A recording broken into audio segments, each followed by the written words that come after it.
다음으로 프린트F에 대해서 자세히 알아보겠습니다. 프린트F는 모니터에서 출력을 하기 위한 표준 출력 라이브러리 함수입니다. 여기 보시는 것처럼 printf는 우리가 작성한 프로그램에서 원하는 그 변수의 값을 출력할 수도 있고 문장을 출력할 수도 있고요. 하여튼 모니터에 출력하는 형태이고요. 반대로 키보드를 통해서 입력을 받는 스캔F도 앞으로 배울 것입니다. 스캔F를 통해서 변수의 특정 메모리 공간에 값을 전달해주는 역할을 해주게 됩니다.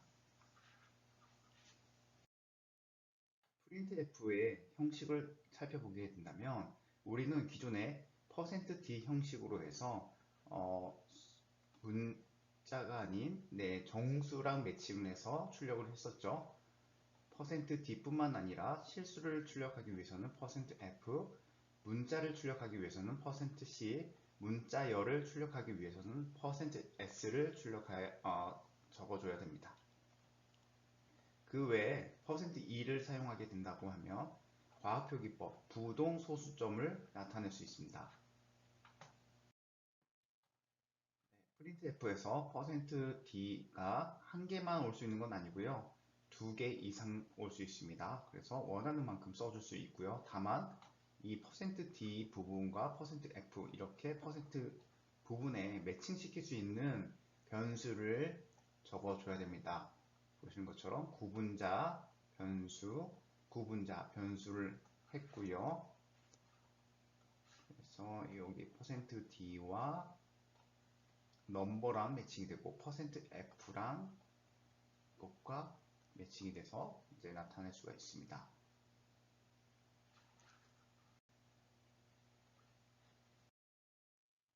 뿐만 아니라 printf 출력의 폭을 지정할 수도 있습니다. 보시는 것처럼 %d 사이에 10이라고 하는 숫자를 넣어 주어서 10칸 내에서 오른쪽 들여서기를 해서 그 결과값 2를 출력하게 되었죠. 이 2는 어떻게 나온 것이냐면 i라고 하는 변수에 2를 넣어줬고 f라고 하는 변수에 3.14 땡땡땡을 넣어준 것입니다. c는 캐릭터형으로 5라고 하는 숫자 문자를 넣어줬고요. 그래서 이것만 보시게 된다면 %d를 했다는 얘기는 정수를 뒤에 정수 변수를 매칭시켜서 출력을 할 것이고 그 크기는 10칸 내에 표현을 하라는 뜻입니다. 정밀도도 지정할 수 있습니다. 정밀도 같은 경우에는 여기 보신 것처럼 10칸을 지정을 했고요. 10.2를 했을 경우에는 여기 보이시는 것처럼 WPI에 3.14 땡땡땡이 있는데 10칸 내에서 0.2를 했다는 얘기는 소수점 둘째 자리까지 이제 적어주라는 얘기죠. 그래서 3.14라고 하는 것을 오른쪽 들이쓰기를 하고 10칸 내에 이제 표현을 했고요. 정밀도는 소수점 두째 자리까지 표현을 해준 경우입니다.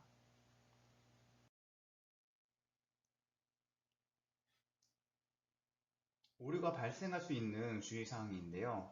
앞에 보시면 %f를 했기 때문에 실수의 변수랑 매칭이 되어야 합니다. 하지만 썸 같은 경우에는 앞에서 정수로 지정을 했다고 가정을 한다면 여기 %f 실수형과 썸 정수형 인트형이기 때문에 이게 일치하지 않기 때문에 오류가 발생하게 되는 것입니다. 그러므로 여기 퍼센트 형식과 그 자료형의 형식의 그 자료형은 동일해야 됩니다.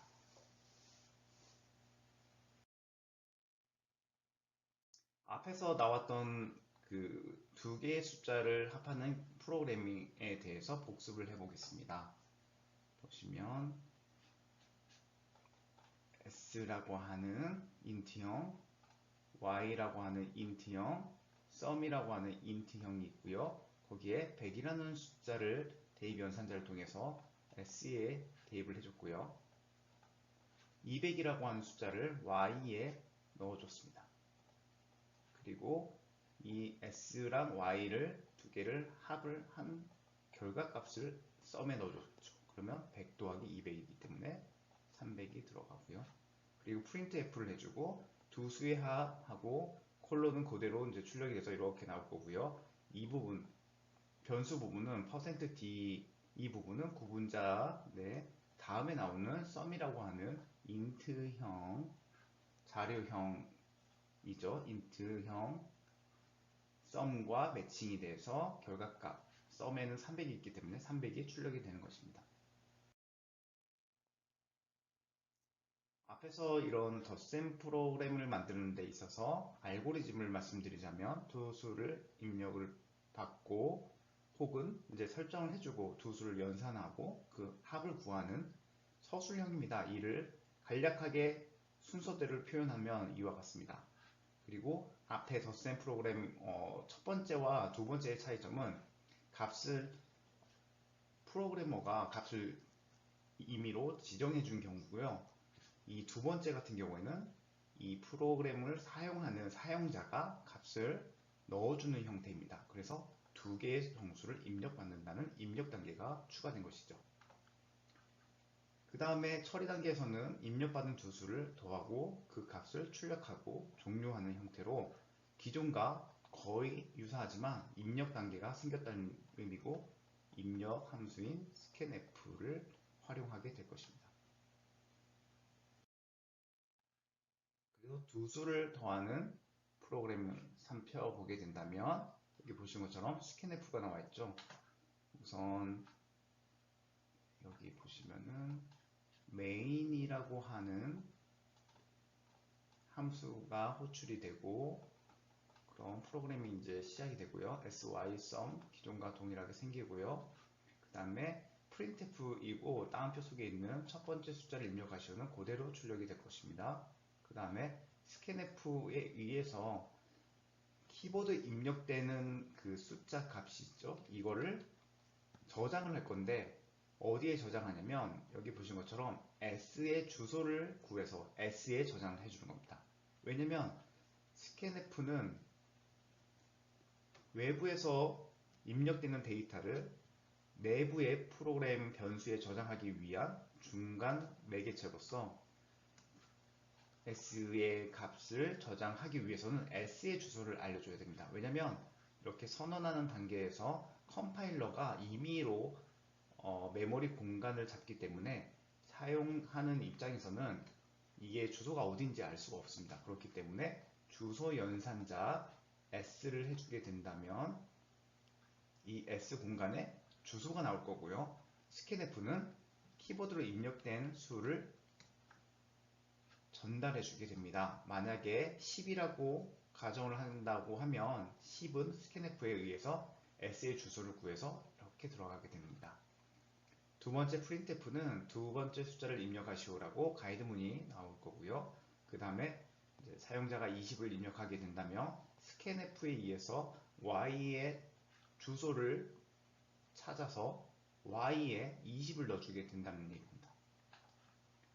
그리고 나서 S랑 Y의 합한 값을 대입 연산자에 의해서 썸에 저장해 줍니다.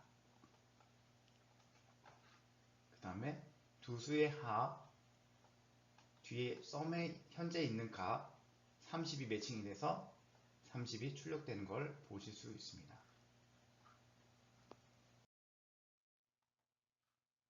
scanf도 printf와 같이 %d 형식에 따라서 다양한 자료형을 입력받을 수 있습니다. %d는 정수 형태, %f는 실수 형태, %c 같은 경우에는 문자 형태, 그리고 %s는 문자열 형태를 입력받게 됩니다. 그래서 %s는 스트링이라는 얘기입니다. 그 다음에 %lf는 실수 중에서도 더블형을 나타나게 됩니다. 그래서 여기 보시면은 실수 플롯형과 더블형의 차이점에 대해서 알고 계신다고 하면 나중에 에러가 발생하지 않게 예방할 수 있을 것 같습니다. 네, scanf도 printf와 같이 %d 형식을 취하고 있고요. 그리고 입력을 한 개뿐만 아니라 두 개 이상도 받을 수 있습니다. 그것을 이제 표현하기 위해서는 %d 그리고 한 칸 띄고 %f 이런 식으로 두 개의 % 형식을 취한 다음 뒤에 구분자 두 개를 해주고요. 각각의 매칭이 되는 변수의 주소를 구해주는 겁니다. 주소 연산자를 붙여서 이렇게. 그리고 양해 말씀드려야 되는 게 그림이 좀 잘못되어 있는데요. 첫 번째 거는 첫 번째 변수에, 두 번째 퍼센트는 두 번째 변수랑 매칭이 됩니다.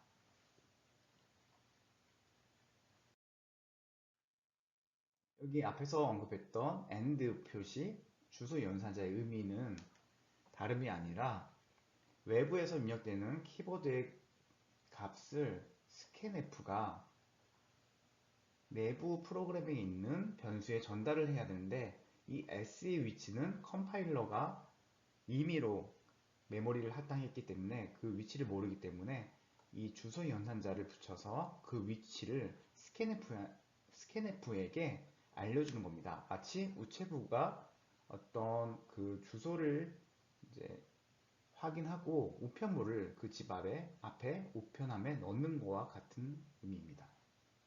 그래서 너무 어렵게 생각하실 필요 없고요. 이 개념에 대해서 위에서 알아주시면 좋겠습니다. 네, 다음은 앞에서 제가 언급했던 부분인데요. scanf에서 %f랑 %lf의 차이에 대해서 말씀드렸죠. 이렇게 보시는 것처럼 플롯형일 때 이 변수의 자료형이 플롯형일 때는 scanf %f를 사용해 줍니다. 그런데 이 변수의 자료형이 W일 경우는 %lf를 사용해 주고요. 그리고 참고 삼아서 말씀드리자면 printf는 플롯형일 때와 W형일 때 모두 다 %f를 사용해 준다는 점입니다. 참고 부탁드리겠습니다. 우리가 이 코딩을 한 데 있어서 한 번에 컴파일링이 돼서 실행이 되고 성공적으로 화면에 결과값을 보여줄 수 있는 경우는 많지는 않습니다. 코드가 짧거나 단순한 코드이면 가능하겠지만 앞으로는 방대한 코드를 작성할 예정이니 그럴 경우에 이 에러와 경고에 대해서 너무 부담을 가질 필요는 없으시고요. 이 에러와 경고를 해결하기 위해서 필요한 것이 디버깅입니다. 먼저 코드를 다시 한번 검토해보고 컴파일링을 하는데 있어서 그 과정, 하나하나의 과정을 알고 싶다. 그럴 경우에는 디버깅 모드로 들어가서 한 줄 한 줄 현재 변수의 값이 무엇인지 또 그 절차에 의해서 명령어가 실행이 될 텐데 그 당시에 어떤 결과가 도출이 된지에 대해서 확인할 수 있는 그런 과정이 디버깅 과정입니다. 이로써 에러가 발생했던 것을 수정해주고 다시 디버깅 해주고 확인해준 후에 성공적으로 우리가 원하는 결과값을 확인할 수가 있는 것입니다. 오류의 종류에 대해서 말씀드리자면 이 컴파일 오류 같은 경우 대부분 이제 문법적 오류라고 합니다. 신텍스 오류라고 해서 예를 들어서 우리가 printf에서 print라고만 적어주었을 때 이제 스펠링이 이제 틀렸을 경우에 그럴 경우에도 문법적 오류가 발생할 수 있고요. 그리고 앞에서 언급했던 것처럼 int형 자료형인데 네, scanf에서 %f를 취하거나 네, 정해진 규칙적인 문법을 취하지 않았을 때 발생하는 오류가 있습니다. 그리고 실행 오류 같은 경우에는 어떤 특정한 수를 0으로 나누라 이런 연산을 우리가 무리하게 실행을 했을 경우에는 이거는 이제 발생할 수 없는 그런 연산이기 때문에 오류를 네, 표기해 주고요. 다음에 논리적 오류 같은 경우에는 앞에서 이제 말씀드린 것처럼 네, n 경우 있죠. printf를 해서 hello world라고 출력을 하고 그 다음 줄로 줄바꿈을 해줘야 되는데 우리가 원하는 대로 보이지 않았을 때 이 n의 역할이 필요할 경우 이 경우에는 논리적 오류라고 부르고 있습니다. 그래서 오류 메시지에 대해서 살짝 확인을 해보겠습니다. 여기 보시면은 컴파일링이 일어났고요. 그리고 에러가 발생했고 에러 코드를 네, 여기 표시해 주셨죠. 신테스 에러입니다. 무엇이냐면 여기 보시면 리턴 전에 세미콜론을 미싱했다, 빼먹었다는 얘기죠. 그 얘기는 리턴 그 함수의 끝에 있는 리턴 0 전에 어떤 명령어가 있는데 명령어 일반 문장의 끝에 세미콜론을 누락했다는 경우입니다. 다음을 한번 각각의 오류에 대해서 한번 확인을 해 보겠습니다. 여기 보시면 리턴 앞에 세미콜론이 없습니다. 리턴 앞에 세미콜론이 없습니다. 그래서 문법적인 오류가 발생했고요. 두 번째 같은 경우에는 주석 처리를 해줬는데 끝에 닫아주는 부분에서 빈칸이 하나 추가가 됨으로써 전체가 어떻게 보면 주석 처리가 됐습니다. 그래서 이런 경우도 있고요. 세 번째 오류를 살펴보시게 된다면 여기 보시면은 stdio.h라고 하는 헤더 파일을 인크루드 해야 되는데 컴마를 해줬기 때문에 우리가 원하는 헤더 파일이 아닙니다. 그렇기 때문에 에러가 발생하게 됩니다. 그 다음에 print f인데 f를 빼먹은 경우, 그런 경우에는 print라고 하는 함수는 undefined 됐다. 우리가 정의하지 않았다는 얘기죠. 그래서 모른다는 얘기입니다. 아무리 여기에 이렇게 헤더 파일을 include 해도 print f는 확인할 수 있지만 print t는 알 수 없다는 얘기입니다. 다음은 논리오류입니다. 헬로 월드 느낌표하고 다음 문장을 그 다음 줄바꿈으로 표현하고 싶지만 우리가 원하는 대로 보이지 않았기 때문에 이를 해결하기 위해서는 앞에 언급했던 역슬러시 n을 활용한다는 점.